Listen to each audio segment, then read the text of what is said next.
Bienvenue à tous dans ce Meet-up météo organisé dans le cadre du 21e Forum international de la météo et du climat. Je m'appelle Karine Durand, je suis journaliste spécialiste météo et climat.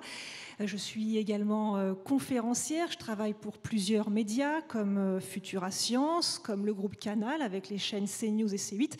Et j'ai aujourd'hui le plaisir de modérer cette journée de Meet-up. Alors si vous êtes passionné par la météo, je crois que c'est le cas, vous êtes vraiment au bon endroit ici. Alors on va parler évidemment de météo, on va parler de climat, un sujet qui nous concerne tous. Et pour cela, nous avons décidé de réunir à la fois des experts météo, mais aussi des climatologues, des aventuriers et puis des communicants qui font passer l'information. Ce sont bien sûr les présentateurs météo. Alors nous allons parler de ce qui nous concerne le plus depuis quelques semaines, quelques années. Il y aura des sessions par exemple sur les orages, les tornades, les catastrophes météo.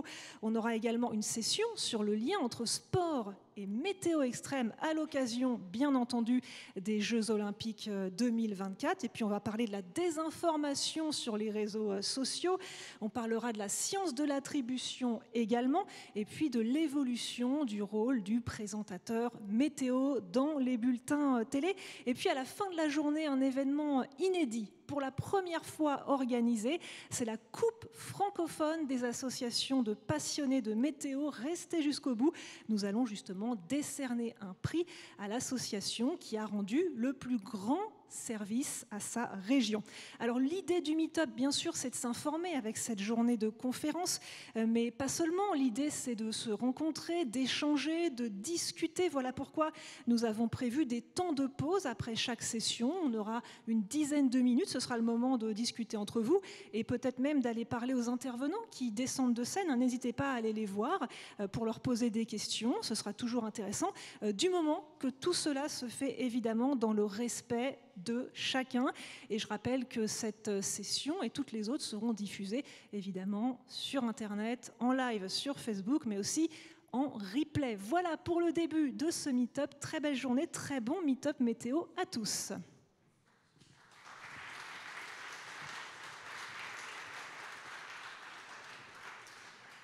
Merci à tous. On va maintenant diffuser la première session de cette journée. Orages violents, tornades, catastrophes météo.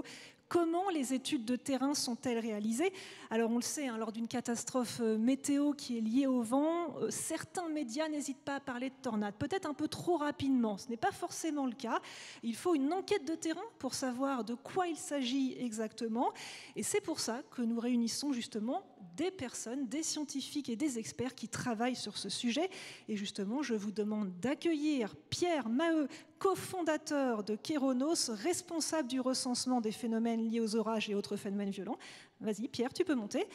Stéphane Schmitt, qui est expert en détection de foudre pour Météo Orage. Tu peux nous rejoindre aussi, Stéphane. Et puis un chasseur d'orage, Étienne Farget. Tu peux également nous rejoindre. Allez-y, installez-vous. Installez-vous.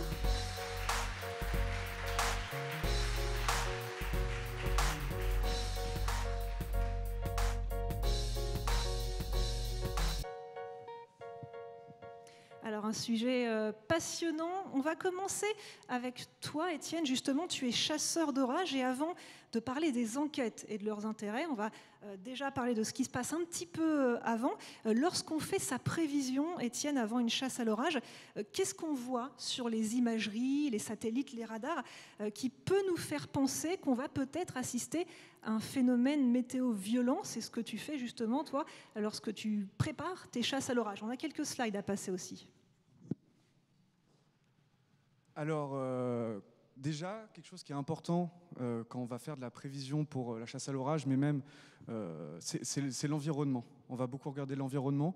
Même lors de l'observation, ça va beaucoup jouer sur est-ce qu'on va attendre une tornade. C'est important déjà parce que du coup, les indices vont être plus parlants. Je vais vous parler d'indices qui parfois vont apparaître, mais l'environnement ne sera pas favorable. Au satellite, on va commencer aussi à apercevoir des choses. On ne pourra pas reconnaître une tornade par satellite, mais on pourra reconnaître des signes qu'un orage est très violent, avec des sommets qui dépassent la tropopause, des sommets très froids, qui sont des signes qu'un orage atteint des caractéristiques très violentes. Mais le l'outil principal pour reconnaître une tornade à distance, c'est le radar météorologique. Donc là, je vais vous montrer, là, dans la slide, c'est une tornade qui s'est produite aux États-Unis dimanche dernier. Donc il faut bien comprendre que les symboles qu'on voit là, sur cette slide, sont bien plus violents que ce qu'on peut reconnaître en France. J'ai pris cette slide-là à des fins pédagogiques pour qu'on puisse bien voir ce que je vais vous expliquer. Donc en haut à gauche, vous repérez ce qu'on appelle la réflexivité. Donc c'est les précipitations. C'est quand on vous parle de précipitations et qu'on vous montre les imageries radar à la télé, c'est exactement ce qu'on vous montre. Et donc avec ces images-là, on peut déjà reconnaître une supercellule qui est favorable à la tornade, donc le type d'orage. On peut reconnaître ce qu'on appelle un écho en crochet, donc ce qui est une sorte de cédille inversée en dessous de l'orage, qui est le signe qu'il y a une rotation forte au sein de l'orage et mature. Et dans cet exemple-là, qui est particulièrement extrême, on a ce qu'on appelle une balle de débris. Donc c'est la boule violette que vous voyez que j'ai entourée en noir. C'est-à-dire que la tornade est tellement puissante et soulève tellement de débris qu'on voit les débris à la réflectivité radar, ce qui est un signe d'une très puissante tornade. Je ne crois pas que ça ait été repéré en France encore, mais ça pourrait arriver sur une très très grosse et très violente tornade. Ensuite, on voit la vélocité radar, donc juste à droite, qui sont les vents au sein de l'orage. Le radar repère avec comment se déplace la pluie, la vitesse et la direction des vents. Les vents en vert sont ceux qui vont vers le radar et en rouge ceux qui s'éloignent. Donc là encore, d'avoir ces deux paramètres très vert et très rouge très rassemblés est le signe d'une forte rotation. Ce n'est pas toujours le cas, il faut faire attention quand des paramètres très verts sur la vélocité radar et très rouges sont rassemblés, ça peut être aussi d'autres signes, il faut faire attention à la position du radar. Mais là, pour le coup, une tornade très violente était en cours et c'est très visible. Et enfin, le dernier paramètre, celui qui est en bas à droite, qu'on appelle le coefficient de corrélation, va s'intéresser à la forme des objets dans le ciel et, selon leur cohérence, va faire apparaître ce point bleu au radar. Si jamais il y a beaucoup de débris dans le ciel, les débris sont d'une forme qui sont très incohérentes entre elles. Ça va être des poteaux, ça va être une voiture, ça va être des branches d'arbres, ça va être une table de chevet, ça peut être plein de choses. Et donc du coup, ça se remarque au radar et ça c'est aussi le signe qu'il y a une tornade au sol quasiment certaine. C'est l'un des signes les plus forts qu'on puisse reconnaître. Et donc, on a cette boule bleue au radar qui est très parlante. Voilà. J'ai une autre slide. Est-ce que tu voulais décrire celle-là aussi ? Alors celle-là on a fait un orage avec Florian qui est dans la salle. On le suivait, on était en train d'arriver sur Reims. Et la couleur que vous voyez est complètement naturelle. On était au sein de l'orage, la photo est brute. Et les couleurs étaient impressionnantes. On l'a suivi pendant plusieurs heures. Donc ça a été très prenant en chasse à l'orage, en termes de chasse à l'orage. Et on voit le radar en haut à droite, et donc c'était vraiment un orage qui était très, très venteux. Donc on repère, dans l'animation, on repère cette rotation et cette forme d'arche. Et Kéronos, justement, avait fait une analyse sur cet orage-là et avait repéré des vents extrêmement violents, de mémoire jusqu'à 150 km/h.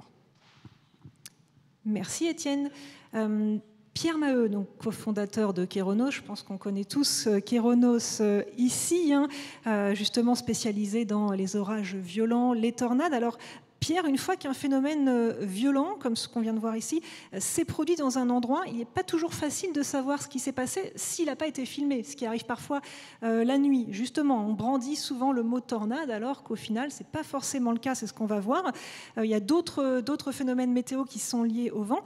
Et donc, justement, Kéronos fait des enquêtes pour déterminer de quel phénomène il s'agit exactement. Exactement, on réalise des enquêtes. Alors, comme le disait Étienne, l'idée, c'est déjà de savoir dans les grandes lignes ce que le radar a donné au niveau du phénomène en tant que tel, ne serait-ce que pour avoir une idée vague, pas trop précise, du phénomène potentiel auquel on a eu droit, sans trop rentrer dans le détail pour ne pas influencer l'enquête et conclure de façon trop prématurée en ayant une idée préconçue en tête. C'est pour ça qu'il faut toujours analyser le radar, mais surtout aller sur le terrain pour se faire un avis définitif. J'illustrerai mon propos avec la slide que vous voyez là et qui permet rapidement de savoir qu'il y a deux grandes catégories de vent lorsqu'on fait une enquête de terrain. Avant de revenir dans le détail sur cette slide, il faut savoir qu'une enquête qui est bien faite, c'est une enquête qui réunit au moins 3 paramètres d'observation. Le premier étant l'organisation des dégâts qu'il faut pointer, comprendre l'essence de chute des différents débris observés ou dans les chutes d'arbres ou au niveau des habitations ou des infrastructures. Être en capacité d'en déterminer l'intensité, puisque ce n'est pas tout de définir la nature du phénomène, on aime bien aussi savoir quelle est son intensité. Et en troisième lieu, de savoir quelle superficie a été touchée, parce que ça permet aussi de mesurer l'étendue du phénomène en question. Et une fois que cette analyse a été faite, alors elle peut prendre quelques heures, comme 4 semaines pour le cas de la tornade Byuko en ce qui nous concerne, parce que forcément c'était un phénomène majeur. Rapidement, comme vous le voyez sur la slide, vous avez ou bien sur les 2 photos de gauche des dégâts caractéristiques de tornade avec ce que l'on appelle un axe de convergence, c'est-à-dire de part et d'autre de l'axe parcouru par la tornade, eh bien, des dégâts organisés autour qui font souvent ou bien le tour du compas, ou bien sont dans cette logique de converger vers un point central ou de définir une succession de spirales qui sont liées à autant de bons potentiels qu'aurait fait la tornade si elle n'a pas de contact régulier au sol. Et sur la partie droite, au contraire, cette logique d'étalement propre au phénomène inverse, à savoir aux rafales descendantes, que les Américains appellent les downbursts, classées selon la superficie touchée, micro-rafales pour des plus petits cas, macro-rafales pour des cas dont le front, en tout cas le grand axe touché dépasse 3-4 km. Là, vous avez au contraire ce phénomène d'étalement avec un aspect ou bien linéaire ou bien très divergent, propre à l'écrasement en fait, de la rafale au niveau du sol, qui se propage et qui se dissipe souvent au bout de quelques centaines de mètres. Donc là, l'illustration est très parlante entre la tornade à gauche et plutôt les rafales descendantes sur la droite. Merci Pierre. Stéphane Schmitt, alors toi tu es expert en détection de la foudre pour Météo-Orage et on ne le sait pas forcément, en tout cas moi je ne le savais pas, Météo-Orage fait aussi des enquêtes pour déterminer de quel phénomène il s'agit. Quel est l'intérêt justement pour un organisme comme Météo-Orage de faire des enquêtes ? Alors, il y a plusieurs intérêts à la différence. Donc, Pierre décrivait vraiment ce protocole sur les tornades. Nous, sur la foudre, c'est différent. Différent parce qu'on n'a pas forcément besoin de faire d'enquête terrain. Néanmoins, on a besoin de faire des enquêtes pour... alors à la fois pour faire des vérifications de performance du réseau d'observation des orages, donc ça nous permet, et notamment avec l'aide de chasseurs d'orages et qui ont fait des clichés, de faire des analyses. Ça nous permet également, donc on mène des analyses en permanence, c'est-à-dire qu'à partir du moment où on est informé d'un dégât lié à la foudre, d'un accident, comme encore survenu la semaine dernière malheureusement, eh bien on va mener systématiquement une analyse. Et à partir de cette analyse, on mesure les performances du réseau d'observation français, et puis on peut aussi en tirer quelques conclusions. Ou aider des organismes à en faire. C'est-à-dire que ces enquêtes terrain, en fait, elles ne sont pas forcément que pour nous, mais elles permettent aussi d'alimenter en fait tous les travaux de recherche dans des domaines très variés, c'est-à-dire qui vont des sciences humaines, par exemple l'étude d'accidentologie humaine liée à la foudre, des scientifiques avec par exemple l'identification, vous savez, il y a à peu près dans les années 90 de phénomènes, les TLE, des phénomènes inversés identifiés et pour lesquels aujourd'hui on aide à faire des corrélations et à déterminer quelles sont les conditions qui déclenchent en fait ces fameux Sprite, Blue Jet, ELF. Donc voilà, donc contribution à la recherche scientifique, contribution à la recherche médicale également. Notamment d'aide aux victimes pour arriver à mieux comprendre ce qui s'est passé et les aider en fait même à guérir, je dirais, quelque part, quoi. Voilà, donc des applications assez diverses et variées. Merci Stéphane. On va rentrer un petit peu plus dans le détail. Donc Kéronos et Météorage font tous les deux des enquêtes, mais de manière très différente. On l'a déjà vu un petit peu. Est-ce que vous pouvez nous expliquer chacun vos différentes approches, justement, donc sur le terrain pour Kéronos, un peu moins sur le terrain pour Météorage, mais concrètement, expliquez-nous vraiment comment se déroule une enquête. Alors on va commencer avec Pierre. Alors, le déroulé de l'enquête, c'est simple, c'est déjà d'être capable, un peu comme je disais tout à l'heure, d'avoir une idée brève, extrêmement succincte de l'événement qui s'est déroulé. C'est-à-dire ne pas trop en savoir pour ne pas être influencé et avoir suffisamment d'informations pour aller au bon endroit et savoir si l'enquête est prévue pour ne durer qu'une heure ou au contraire nous engager sur une longue période parce qu'on a un phénomène de grande intensité. Je dirais qu'une fois qu'on a ces éléments en tête, si on a la chance d'avoir le sens de l'orientation, on est capable de se déplacer par ses propres moyens, de repérer les endroits où les dégâts ont lieu et de les pointer sur une carte parce qu'on est capable de le faire. Heureusement, si on y arrive un peu moins, il y a désormais les outils qui permettent de géolocaliser les vues et de s'y retrouver plus facilement pour ne pas perdre trop de temps. L'idée, c'est de réunir le plus grand nombre d'informations possible pour cartographier déjà dans son esprit et ensuite à travers une carte tous les dégâts qui ont été vus. Parce qu'il ne faut jamais oublier qu'au terme d'une enquête, au-delà du phénomène qui a été défini, l'intensité est un point important parce que c'est aussi un des éléments de la classification. Il ne faut jamais oublier une chose, c'est qu'à l'heure actuelle, la communauté scientifique reconnaît l'intensité comme étant le point de dégâts le plus important qui permette de distinguer de fait l'intensité la plus significative, qui est considérée comme l'intensité qui fait foi. Donc une tornade, par exemple, qui est d'intensité EF4, qui ne l'est que sur 300 mètres, si on rate l'observation des dégâts sur ce tronçon, on se trompe sur l'intensité maximale et on n'aura pas vu l'essentiel des dégâts. Donc ce qui est important, c'est de ne pas baisser les bras, de ne pas se décourager, de ne pas aller trop vite, de ne pas bâcler. Sinon, 1, on peut se tromper de nature et on se trompe de phénomène. 2, on se trompe d'intensité et on a raté son enquête. Donc une enquête bien faite, c'est une enquête qui prend du temps et dans laquelle on est sûr d'avoir vu tout ce qu'on avait à voir. Merci Pierre. Comment on fait concrètement une enquête, Stéphane, chez Météorage ? Pour nous, heureusement que c'est un peu plus simple que dans le cas décrit par les tornades, qui est vraiment, comme le dit Pierre, très, très, très particulier. Nous, heureusement pour nous, en fait, les études de corrélation, c'est de valider que c'est bien la foudre qui est à l'origine, par exemple, d'un sinistre, le plus souvent, ou même d'atteinte à l'intégrité des personnes, quoi. Voilà, donc ça ne nécessite pas de déplacement parce qu'aujourd'hui, on dispose d'un réseau de mesures, donc le réseau de détection de la foudre en France, dont les performances permettent très rapidement de conclure. Je dirais dans 99% des cas, on conclut. On le voit sur cette image, vous voyez ici, avec donc, je le disais, on analyse en permanence les retours terrain. Donc on a là, par exemple, ces dernières années, enfin c'est sur 3-4 dernières années, on a analysé un peu plus de 500 cas. Et donc ces cas, là typiquement on a donc une maison qui a brûlé dans la région de Tarbes et vous voyez le petit moins en bleu, c'est l'impact de foudre et donc c'est la localisation de l'impact de foudre par rapport à la maison. Voilà, donc vous voyez que moi, l'avantage par rapport à Pierre, où c'est beaucoup plus compliqué, moi j'ai juste à répondre à la question oui, non.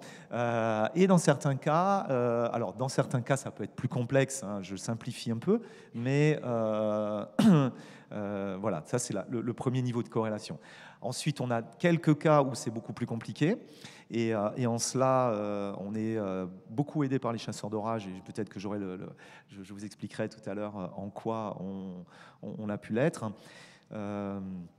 Et puis, non, voilà. Et donc, ces enquêtes, elles permettent de valider ou invalider l'origine foudre d'un sinistre.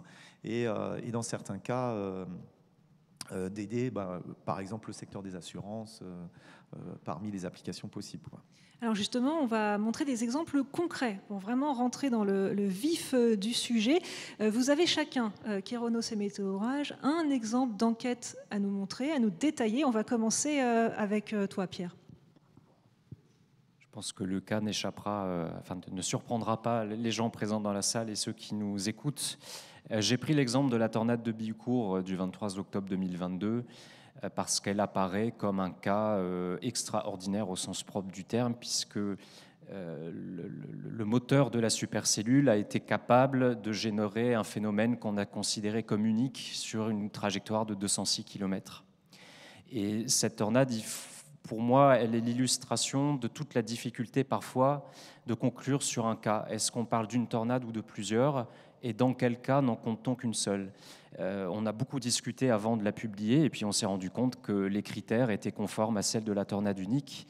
Et je rappelle que la tornade unique, c'est avant tout un moteur, souvent issu d'une supercellule évidemment, qui est capable de générer un phénomène rotatif qui est toujours structuré, présent ou génère des dégâts sur moins de 3 km de trajectoire. C'est-à-dire qu'on accepte des interruptions temporaires tant qu'elles ne sont pas trop longues, et surtout qu'on ait une même cohérence spatio-temporelle, c'est-à-dire que la structure supercellulaire identifiée ne subit pas suffisamment de modifications, de forme, de trajectoire, de structure pour considérer qu'on a plusieurs phénomènes.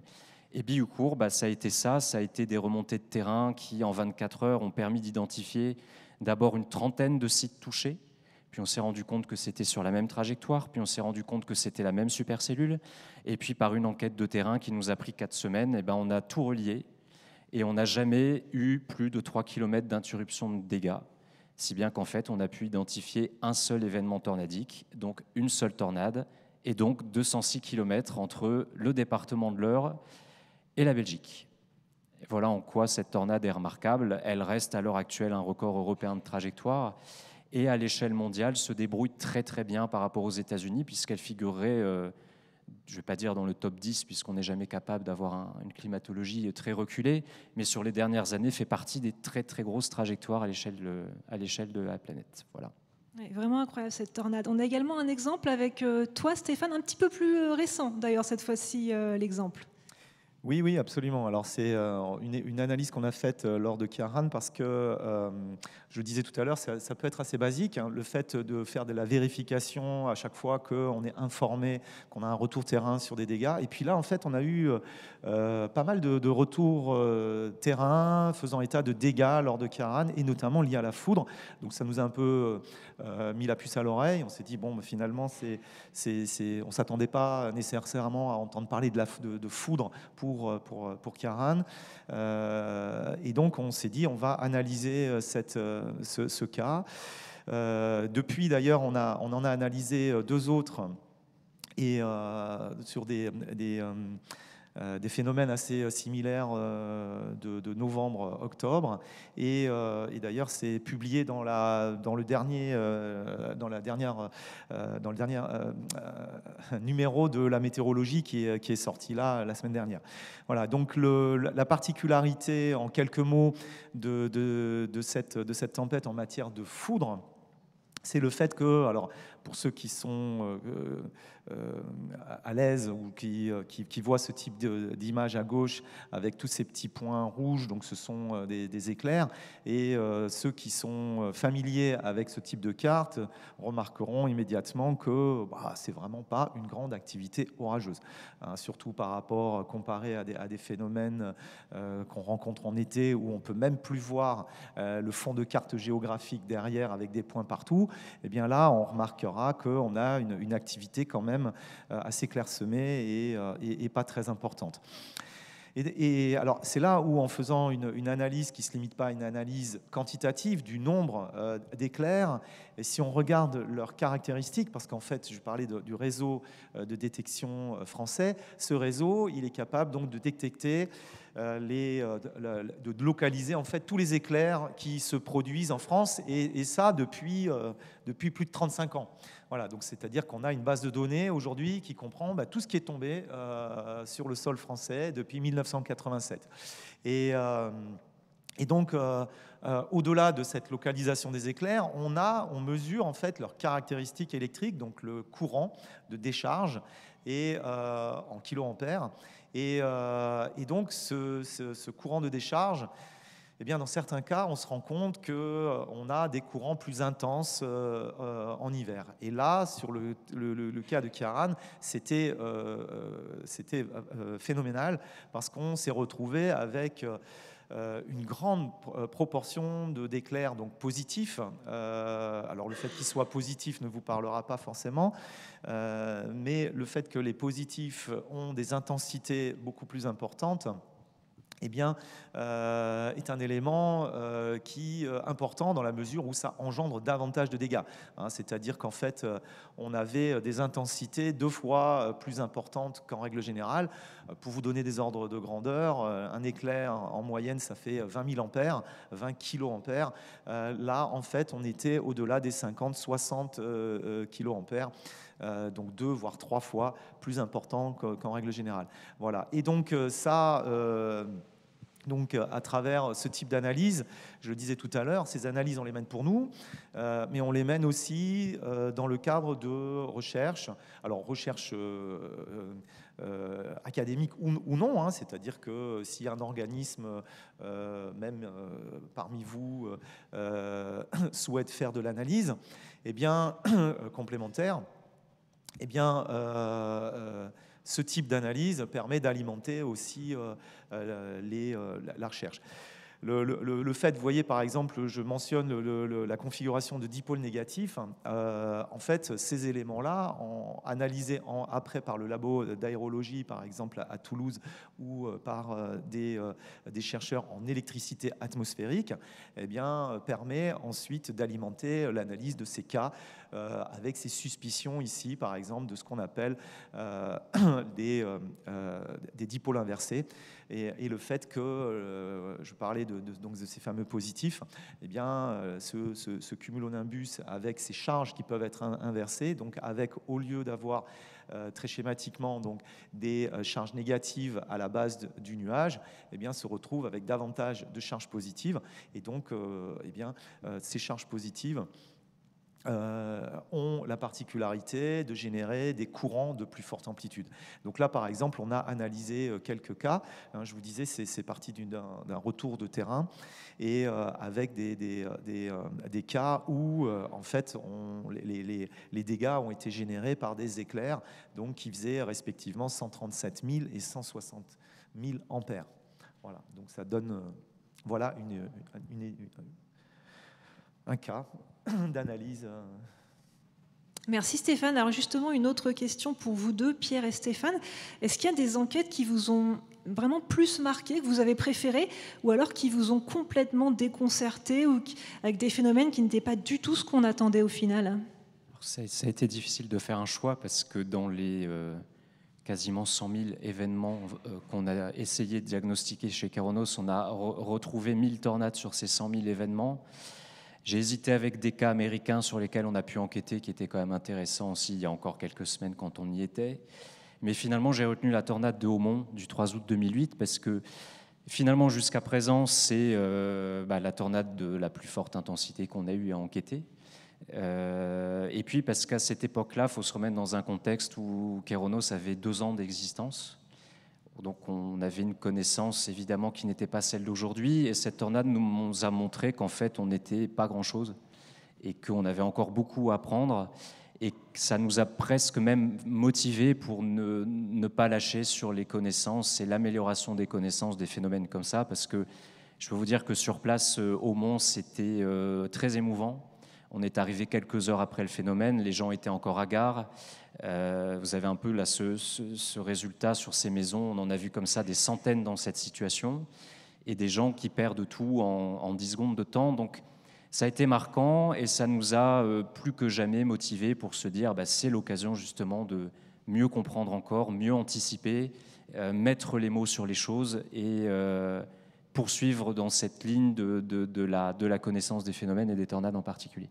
Effectivement, un événement vraiment historique. Même question pour toi, Stéphane. Qu'est-ce qui t'a marqué ou déconcerté le plus? Alors, même réponse que Pierre. Pour choisir, c'est renoncer. Ça a été très compliqué de choisir. Bon, il y en a pas mal. Il y en a qui sont surprenants. Donc, bon, j'en ai gardé 2. La première, bon, elle est un peu indicible et dans les détails, mais en fait, c'est un cas où on a contribué à retrouver un corps humain.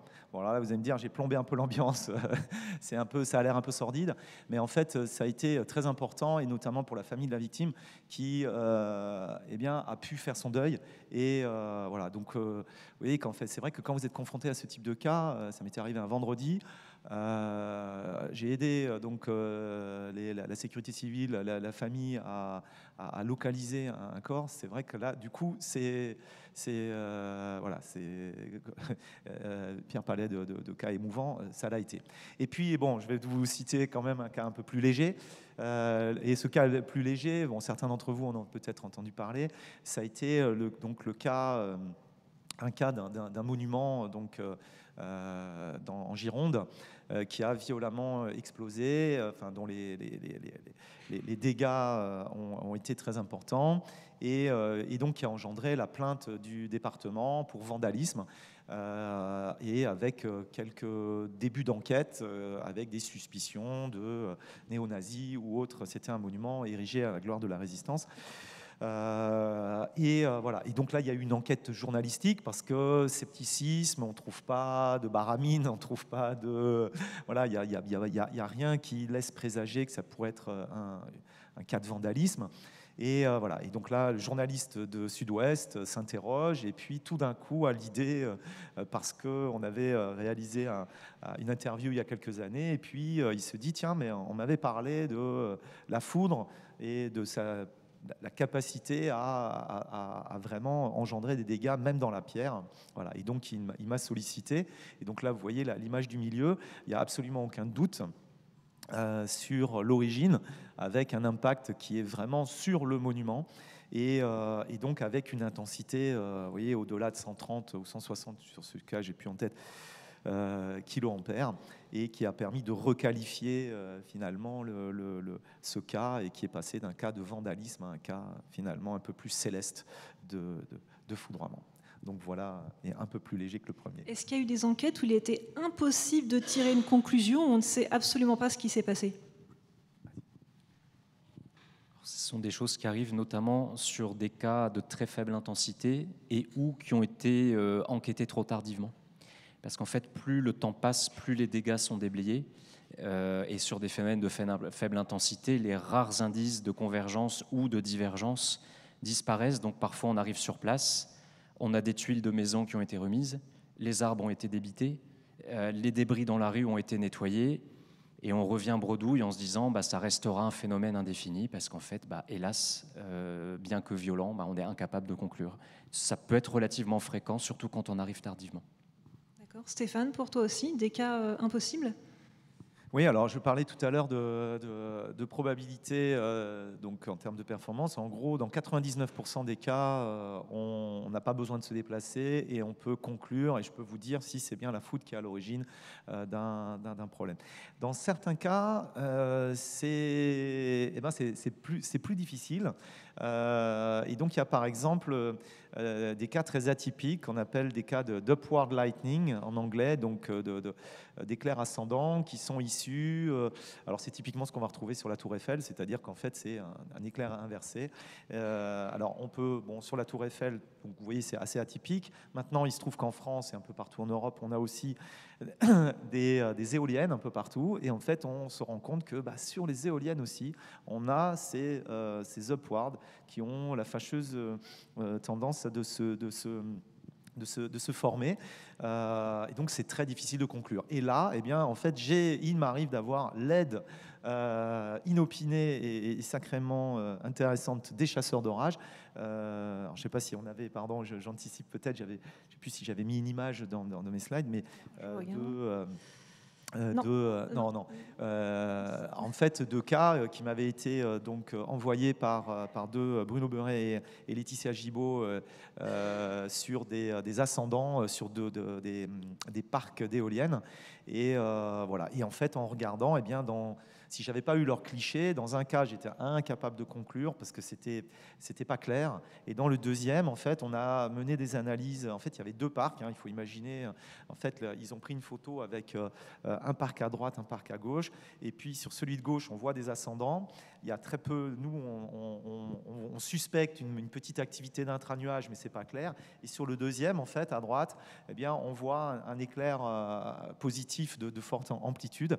Et en fait, on sait que ce sont à partir de ce type de signature, on peut identifier des upwards.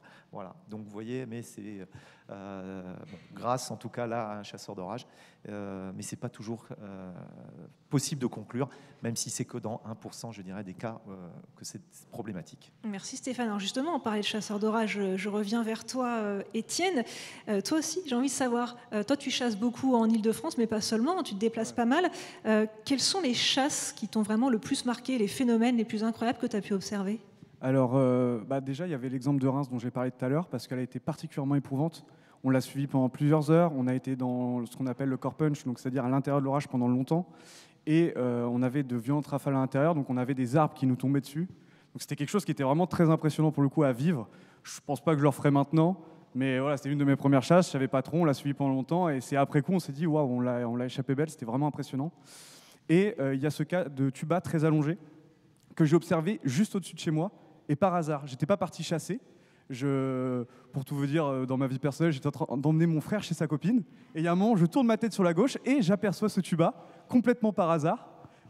Juste au-dessus de chez moi, vraiment, on est à 10 km. Et ça, c'était vraiment quelque chose qui m'a marqué parce que forcément, c'était l'une de mes premières chasses aussi, malheureusement inopinée.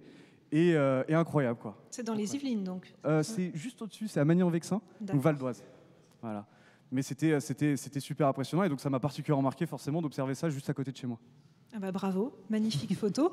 Justement, Étienne, chasser les orages, c'est quand même compliqué. Ça peut être dangereux. Il ne faut pas le prendre à la légère non plus. Hein. On le rappelle, c'est pas une activité qui s'improvise comme ça.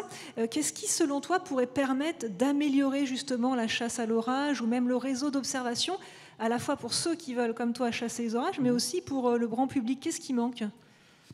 Bon, il y a certains trucs un peu connus. Il peut y avoir des trous dans les radars, etc. Mais moi, je pense que le plus important, ça va être de la culture.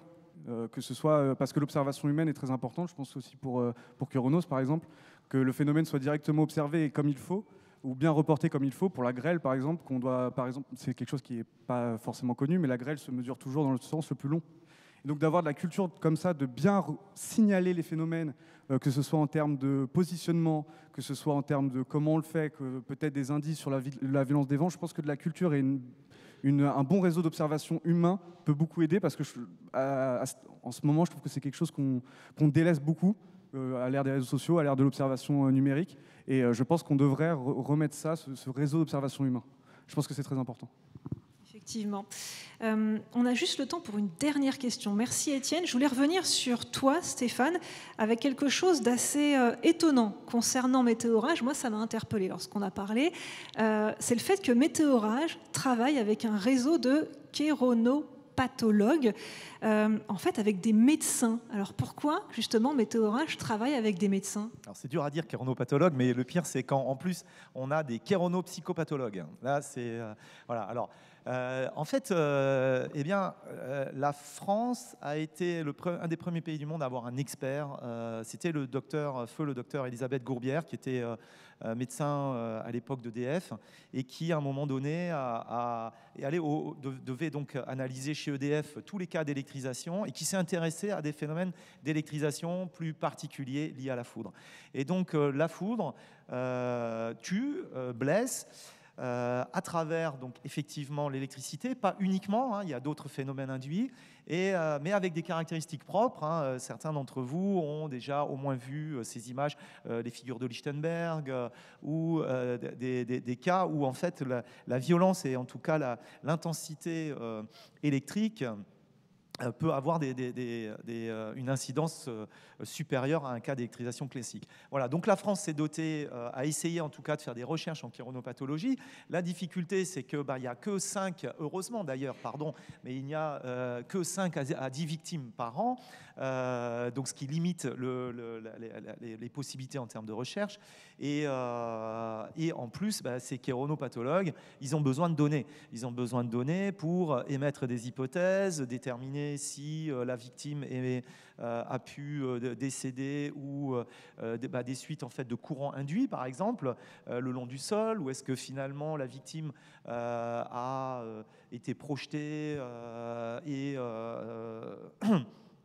et ce n'est pas forcément la foudre, etc. etc.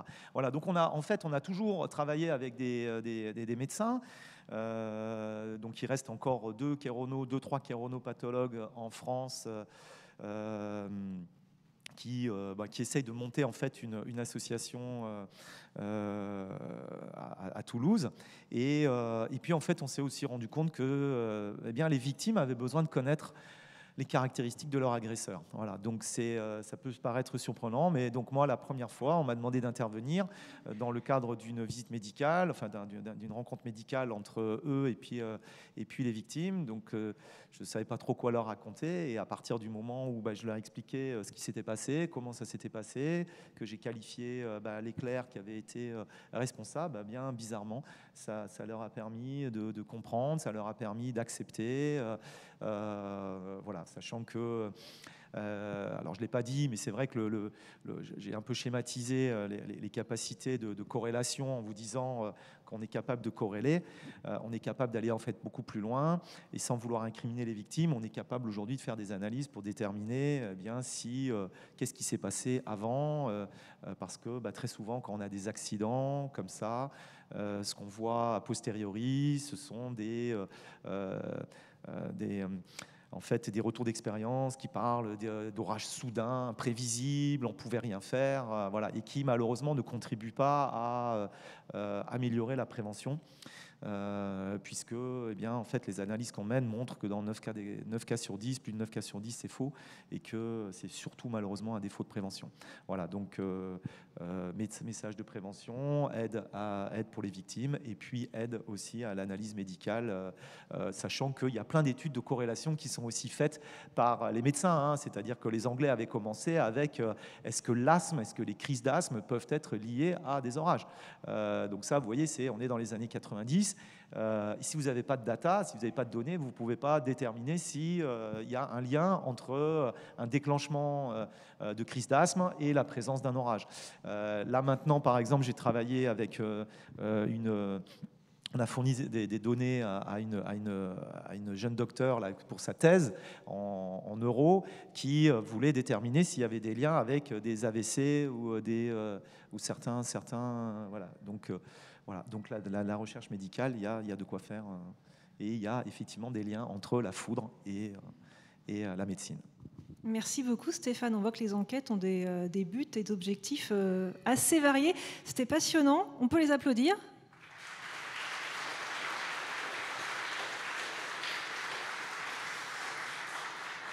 Vous restez encore quelques minutes sur scène. Le public pourra poser des questions dans quelques instants, mais juste avant, en fait, on a une petite surprise qui n'était pas vraiment prévue. Je vais appeler quelqu'un d'autre sur scène, puisqu'on parle de tornades. Ça tombe bien. Nous avons l'honneur d'avoir dans cette salle l'un des plus grands spécialistes de chasse aux tornades. Il revient tout juste de 3 semaines dans les grandes plaines américaines. Il est arrivé hier par avion, je crois. Il va partager son expérience avec nous en quelques minutes, juste avant les questions et la pause. J'appelle sur scène Christophe Asselin du site Chronique Chaotique. Applaudissez-le.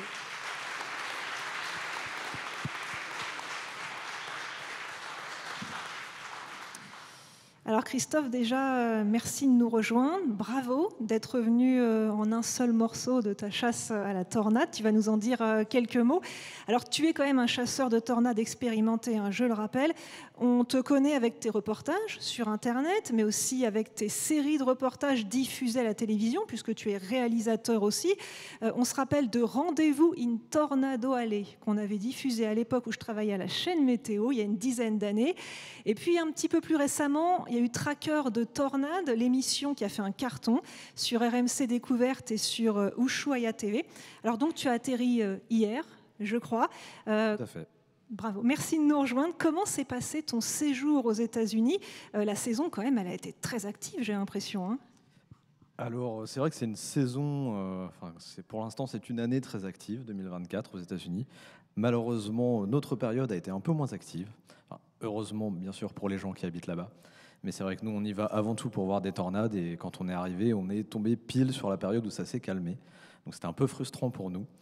Après, on a quand même eu des événements toujours intenses. Et même quand il n'y a pas de tornade, on a les fameux orages américains, les supercellules qui sont toujours impressionnantes. Et ça aussi, c'est des choses qu'on recherche.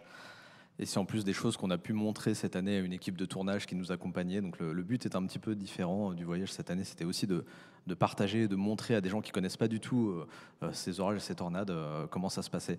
Et à ce niveau-là, tu as parcouru quels États, combien de kilomètres à peu près ? Alors les kilomètres, je crois qu'on était à 7300 miles. Donc ça doit faire 11 000, 12 000 kilomètres sur 3 semaines. C'est dans la moyenne habituelle, donc ça représente à peu près 800 km par jour. Voilà, c'est ce qu'il faut pour être placé au bon endroit, pour observer ces événements. Alors, est-ce qu'il y a eu un moment fort ? Combien de tornades tu as pu apercevoir ? Est-ce qu'il y en a une, par exemple, qui t'a marqué ? Qu'est-ce qui s'est passé ? Eh bien, on n'a pas vu énormément de tornades cette année, mais on a quand même eu une tornade particulièrement qui nous a bien marqué dans le sud-ouest de l'Oklahoma. Et c'est la vidéo qu'on a, je crois. Voilà, j'ai ramené un extrait en exclusivité de cette interception qui était assez impressionnante. Si tu peux nous le commenter en même temps. Oui, alors donc on a eu la chance d'assister à la naissance de cette tornade. Alors là, j'ai pas mis le début, j'ai mis un autre extrait un peu plus tard. Mais on a eu la chance d'être vraiment bien situé juste au nord de la rotation de la tornade et avant du mésocyclone. Donc là, j'étais avec mes deux collègues, Émeric au volant et Karine à l'arrière de la voiture. Et on a eu la chance de voir cette tornade traverser la route devant nous et de voir un arc-en-ciel se former aussi à ce moment-là. Donc c'était vraiment très très beau. Et donc c'est une tornade qui a duré quasiment 1 heure. Malheureusement, nous, on n'a pas pu l'accompagner sur toute sa durée de vie parce que le réseau routier n'était pas évident. Il y avait assez peu de routes dans cette zone de l'Oklahoma. Mais on a quand même vraiment pu en profiter à ce moment-là. Ce qui est bien aussi, c'est qu'elle a pas touché vraiment de structure. Donc elle a fait très peu de dégâts. Je crois qu'elle a quand même été classée EF2, si je ne m'abuse. Et voilà, c'était quand même un moment vraiment fort de ce voyage. En plus, elle a vraiment pris des formes assez variées. Elle a commencé dans ce qu'on appelle multivortex, donc avec plusieurs tourbillons qui s'enroulent autour de la rotation principale. Et puis, par moments, voilà, elle était sous forme de cône. Elle a pris des formes aussi plus larges. Donc, on a eu tout un panel de formes que peuvent proposer les tornades. Et ça, c'était vraiment top. Bravo pour ces images. Comment est-ce que tu comparerais cette saison, pour toi, ton expérience, comparée aux autres années? Je crois que tu vas quasiment tous les ans aux États-Unis. Comment ça a été cette année comparée aux années précédentes pour toi? Comme je le disais, on est tombé sur une période un peu plus calme, donc on a eu quand même pas mal de journées à ne même pas voir d'orage, ce qui est assez rare honnêtement. Sur les précédents voyages, souvent on avait 28 jours d'orage sur 29 jours présents sur place. Et là, cette année, on a eu parfois 2-3 jours de beau temps, enfin, qui n'est pas du beau temps pour nous. Mais c'est vrai que ça, c'était un peu long, un petit peu difficile à vivre. Voilà. Après, on a quand même eu des moments intenses, comme cette tornade, heureusement, qui a un peu sauvé notre séjour. Voilà. Est-ce que tu aurais un conseil à donner à ceux qui voudraient chasser les tornades, que ce soit en France, aux États-Unis? C'est quelque chose qui fait rêver beaucoup. Il ne faut pas le prendre à la légère, c'est dangereux. Il faut bien s'entourer. Est-ce que tu as des conseils à nous donner? Bien oui, c'est vrai qu'il ne faut pas le prendre à la légère. Alors après, le meilleur moyen d'apprendre, c'est quand même d'aller sur le terrain de toute façon. Donc je pense qu'il faut tout simplement y aller progressivement. Quand on ne connaît pas vraiment comment ça fonctionne, ne pas tout de suite foncer vers l'orage tête baissée, essayer d'avoir un peu de recul sur les événements et d'observer au maximum le ciel pour essayer de comprendre comment ça fonctionne. Et puis oui, comme tu le disais aussi, c'est pourquoi pas s'accompagner de gens plus expérimentés qui vont pouvoir nous montrer, justement nous expliquer un peu comment ça se passe. Moi-même, quand j'ai commencé, j'ai eu la chance d'avoir des chasseurs plus expérimentés à mes côtés pour me montrer un peu les rouages de tout ça. Donc il faut participer à des journées comme aujourd'hui pour essayer de rencontrer des gens et pourquoi pas partir avec eux sur le terrain. Chasser en équipe, c'est aussi une bonne façon d'être plus en sécurité, parce que chacun peut remplir un rôle. Il y a quelqu'un qui se concentre sur la conduite, l'autre personne sur les prévisions. Ça permet de limiter les risques et de progresser tous ensemble, on va dire. Merci. Et où est-ce qu'on pourra voir tes images, justement? Eh bien, sur ma chaîne YouTube, Chronique Chaotique, comme d'habitude. Voilà, je poste tout dessus.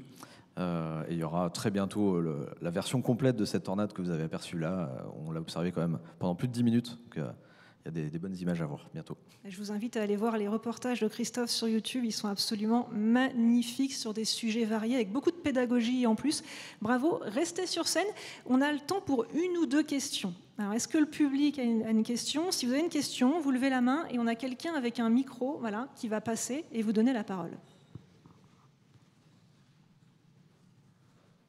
J'ai une question, je m'adresse en général. Vous avez dit que les impacts positifs, par exemple, il y a le positif et le négatif qui peut être inversé dans le cumulonimbus. À quoi cela c'est dû précisément? Très très bonne question. J'espère que si toutes les questions sont comme ça, on va avoir quelques difficultés à répondre. Non. Personnellement, j'en ai absolument aucune idée. Non, c'est vrai que c'est là, je pense qu'il faut, comme je disais tout à l'heure, en fait, nos données ne nous servent pas qu'à nous-mêmes. C'est-à-dire que là, en l'occurrence, je pense que la question s'adresserait davantage aux chercheurs du laboratoire d'aérologie qui pourraient expliquer en quoi. Alors, je sais que j'ai lu quelques tentatives d'explication liées à des configurations météo particulières lors de ces orages, mais je ne vais pas me lancer dans ce genre d'analyse qui n'engagerait que ma propre responsabilité. Donc plutôt que de vous dire des bêtises, je préfère vous dire, peut-être, je peux vous donner les références si vous voulez tout à l'heure, et notamment, je crois que c'est Sylvain Coquillat du labo d'aérologie, et de lire, je pense, ces publications dans ce sens. Merci Stéphane. Une autre question avant la pause peut-être ? Ah, on en a une. Juste devant. Ma question, elle est pour Pierre. Et fait le lien avec ce que disait Stéphane tout à l'heure sur le retour d'expérience et sur le fait que les victimes avaient besoin de comprendre un peu ce qui leur était arrivé. Et je te pose la question parce que je me souviens sur vos dossiers que vous aviez fait sur Aumont, vous aviez été marqué par le besoin des gens de comprendre ce qui leur était arrivé. Est-ce que tu peux nous en dire un petit mot ? Spécifiquement sur ce cas qui nous a tous marqués en 2008, mais globalement, dans ce que vous faites après vos analyses de terrain, comment les gens qui ont subi l'événement s'intéressent et comprennent ou pas ce qu'ils ont vécu. Effectivement, il y a, comme tu le disais et comme tu l'as dit également, une forte dimension psychologique. En fait, dès qu'on vit un traumatisme, on a besoin de savoir pourquoi. Et le problème, notamment sur le cas d'Aumont, le phénomène arrive de nuit, brutalement, avec des dégâts aussi forts, les gens avaient besoin de savoir en fait ce qui s'était passé. Et on se rend compte que dans les enquêtes de terrain, sans avoir évidemment la capacité d'être psychologue, c'est pas notre rôle, indirectement on le devient parce qu'il faut que les gens comprennent, il faut leur expliquer pourquoi, et ils sont souvent rassurés de savoir qu'ils peuvent mettre un mot sur le traumatisme qu'ils ont vécu. Et dans le cas de Aumont, ça a été tellement marqué qu'un an après la tornade, la mairie d'Aumont nous a sollicité pour faire une réunion à la mairie d'Aumont avec les principaux sinistrés qui étaient dans la salle, à qui on a dû réexpliquer le phénomène, expliquer à quelle heure il est survenu, quelle était son intensité, pourquoi il s'est produit, pourquoi ils ont eu des dégâts. Et étonnamment, alors que les gens dans la salle n'avaient plus de maison pour la plupart, ils nous ont tous remerciés. Parce que quelque part, ça leur a permis de comprendre ce qu'ils avaient vécu, comme à travers un deuil, parce que c'est un peu la même chose, on a pu mettre des mots sur ce qu'ils avaient ressenti, et ça contribue en fait à améliorer leur propre état. Et on se rend compte en fait à travers les enquêtes qu'on fait qu'on ne peut pas se limiter à une approche rigoureusement scientifique sans parler aux gens. La dimension humaine prend énormément de temps dans une enquête, et parfois c'est l'essentiel du temps, parce qu'il faut échanger, parce qu'il faut parler. Et il ne faut surtout pas négliger cet aspect, parce que c'est important aussi que les gens savent ce qu'ils ont vécu, et on est aussi là pour leur expliquer. Merci Pierre, merci à tous. On peut les applaudir tous les quatre, c'était vraiment intéressant.